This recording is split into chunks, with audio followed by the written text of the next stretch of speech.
తన రొమ్ము విరుచుకొని చూస్తుందో, ఏ పాదమైతే ఈ నేలపైన దైవాల రూపమై నడిచిందో, లోకాల నేడు ఆ నామమేగా అది గదిగో అతడే తారక రామం. భువనాల నుంచి గగనాల దాకా ఘన కీర్తి గణ్య కారణ జన్మ.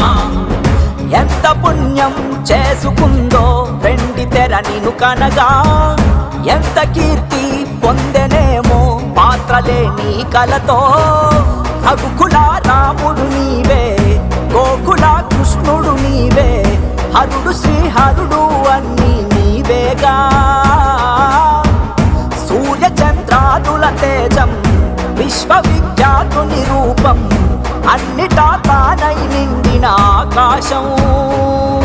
ఏ పేరు వింటే తెలుగోడి గుండె తన రొమ్ము విరుచుకొని చూస్తుందో, ఏ పాదమైతే ఈ నేలపైన దైవాల రూపమై నడిచిందో, లోకాల నేడు ఆ నామమేగా అది గదిగో అతడే తారక రామం. భువనాల నుంచి గగనాల దాకా ఘన కీర్తి గణ్య కారణ జన్మ. కష్టజీవుల కంటి మంటల్లో నుంచి అన్నాస్తుల అక్కండలలో నుంచి పుట్టింది ఈ కవితే.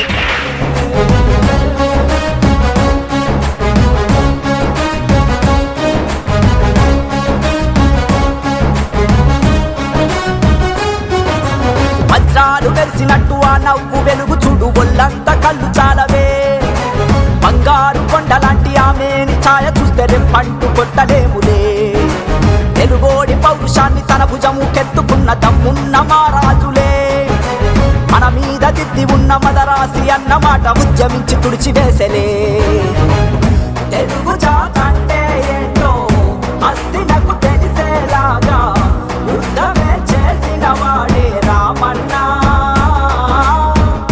ఒక్కడే ఒక సైన్యంగా ఆత్మగౌరవమిది అంటూ తెలుగు తన రాతను మార్చెను సారథిగా. ఏ పేరు వింటే తెలుగోడి గుండె తన రొమ్ము విరుచుకొని చూస్తుందో, ఏ పాదమైతే ఈ నేలపైన దైవాల రూపమై నడిచిందో, లోకాల నేడు ఆ నామమేగా అది గదిగో అతడే తారక రామం. భువనాల నుంచి గగనాల దాకా ఘన కీర్తి గణ్య కారణ జన్మ.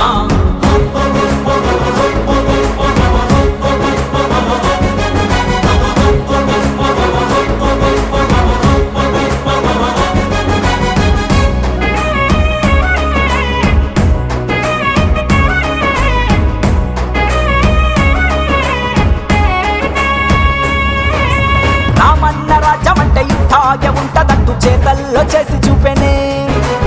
ఏదోటి ప్రాణమైన బరి పువ్వ తీపి ఏంటో తెలుగోడి నోటికిచ్చెనే. మన అన్న చెల్లి మధ్య చెరి సగము ఆస్తి అంటూ చట్టాన్ని తీసుకొచ్చనే. క్యాన్సర్తో ప్రాణమాగే ఊపిరినే ఆదుకోగా బసవతారకాన్ని తెచ్చనే. ప్రజలు తన దేవుళ్ళంటూ అది